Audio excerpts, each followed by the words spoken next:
So for more, let's go to Islamabad and speak to retired Pakistani Army Brigadier Asad Munir. He's also a former intelligence chief. And in Peshawar, we have Mohsin Dawar. He's from the Pashtun Protection Movement, or PTM.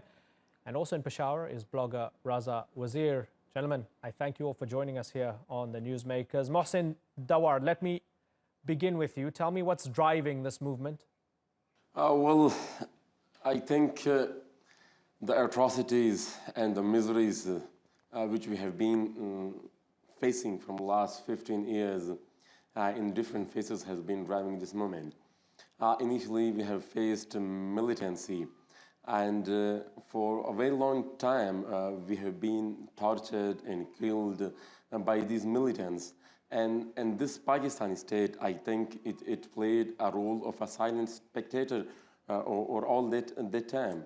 And after that, against this militancy, they launched an army operation, and we were displaced. We remained in IDPs camps, and we lost our homes, we lost our businesses.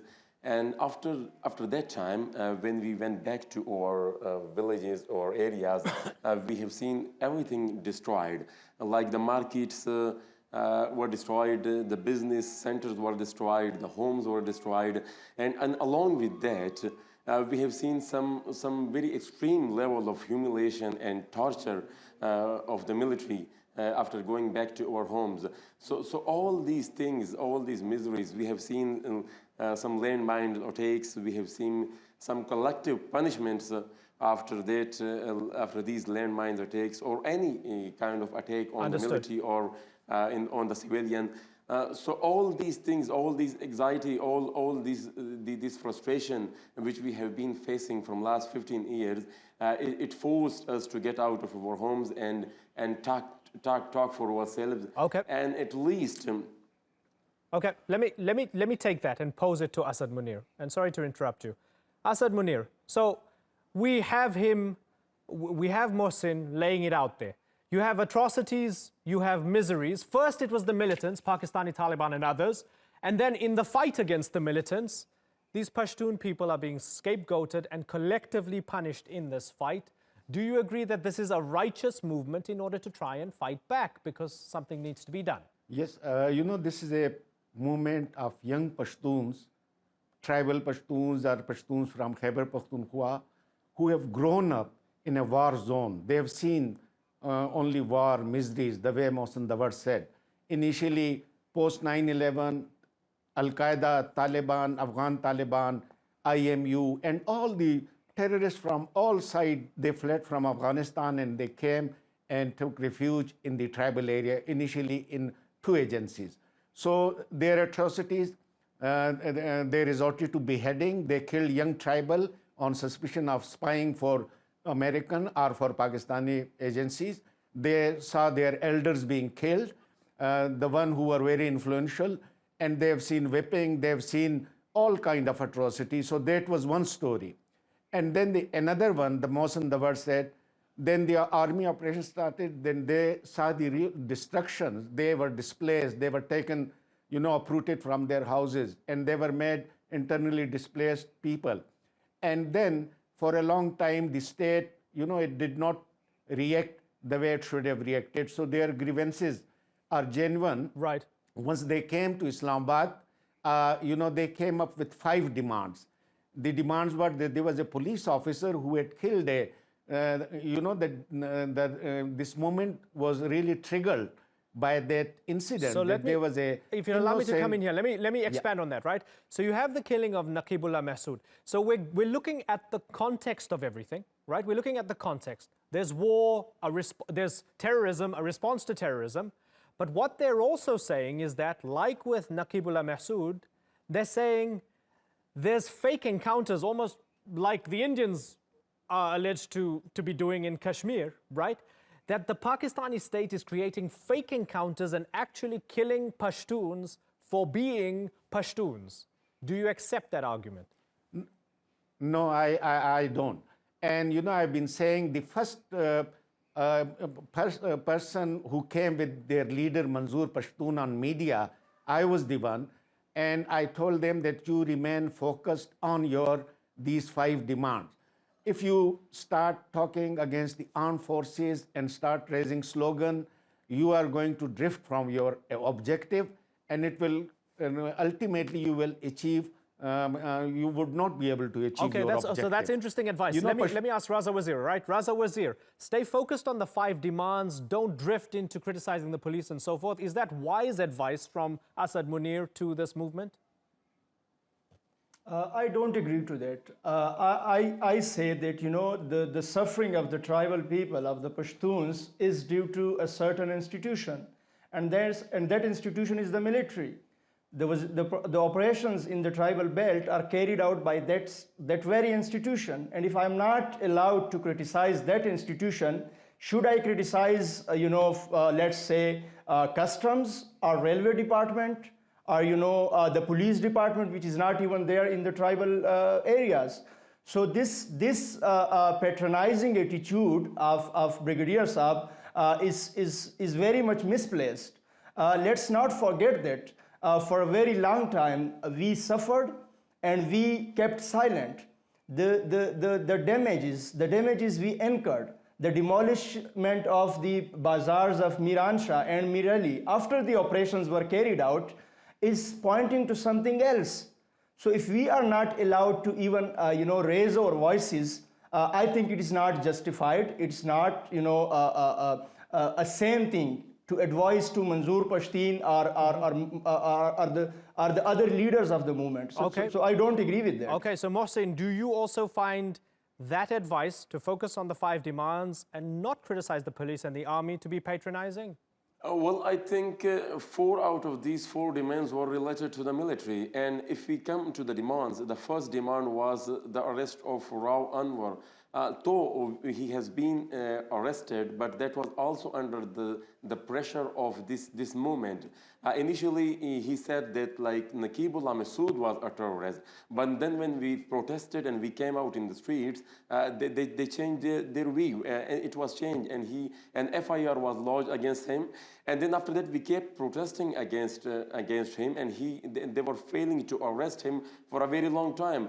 And finally, when we kept our pressure, he was arrested, but he has been given some very privileged protocol. Like he is being charged in a terrorist activity, and he is in a house arrest. Like, what kind of justice is that? So that's why we want to keep this pressure alive, because we fear that he will be let, and the prosecution will not play its role. Right. And the second demand, and all the rest of the demands were against the military. Like who is imposing the curfews over there? Who is humiliating the people on the checkpost over there? Who has disappeared? Like the most important thing which we are focusing on is the missing persons. Who has disappeared these missing persons?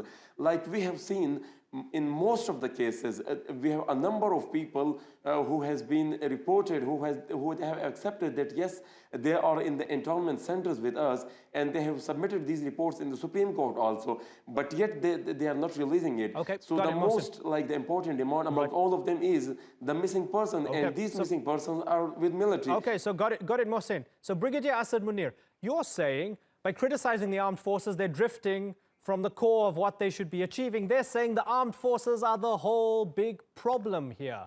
What's your response to that? You know, there is a widespread perception, which is not a reality, that these Pakistani Taliban, they were created by a Pakistan military, and they could not have survived unless supported by army, which is not true. You know, there are 2 things. There is an Afghan jihad, which was held in, conducted in 80s, where US and Pakistani, they trained Mujahideen, they went there and fought against the Russian. Then there were Afghan Taliban, which were supported by Pakistan. But this organization, which is known as Pakistani Taliban, had nothing to do with the army. They have killed more than 6,000 army soldiers and officers, including 4 generals.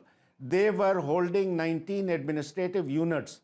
They were almost ruling that, 13 from FATA and 4 from Khyber Pakhtunkhwa. Pakistan military is the only army in 21st century that has defeated, these terrorists. But Brigadier, there is no area now. What they're saying is, yes, that's a righteous fight, and go and smash them and kill them, and that's fine. But in the process, you're smashing and killing and persecuting Pashtuns. Ordinary boys, innocent men and boys are disappearing. They're missing. That's what they're saying. You know, I support their demand.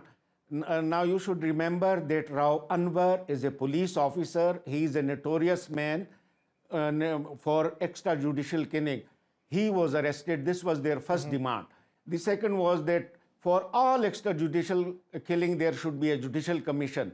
I support their demand. Then they want that the missing person should be produced in court. I support their demand. There is a commission which was established in 2011, headed by a retired judge of Supreme Court. And if you go to their site, they are resolving this issue. If you go today, there will be 75% missing from FATA. Now, if they have 8,000 people, I requested Manzoor Pashtun also that you come up with the list, you take it to that commission.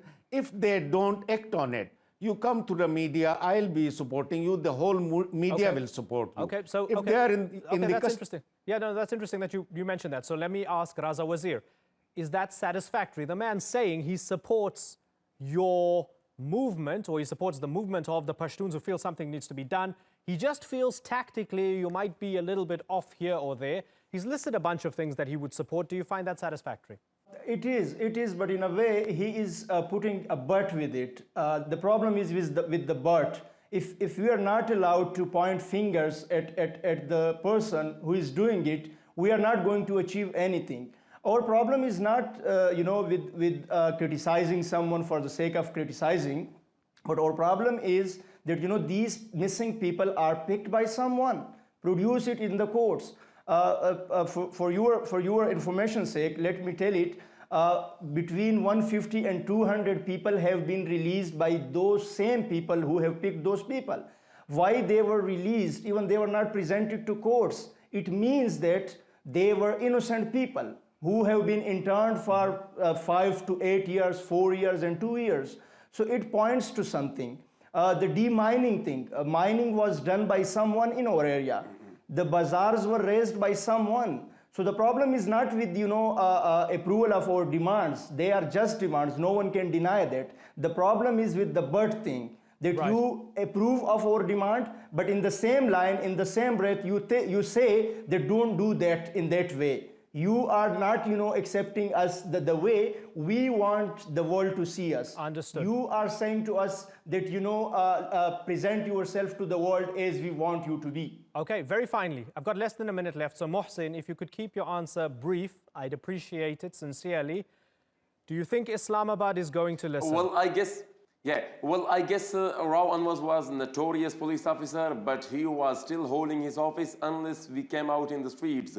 And Mr. Asad Munir Saab is saying that we are supporting his demands. But this military, it is not following the law, it is not following the orders of even the Supreme Court of Pakistan.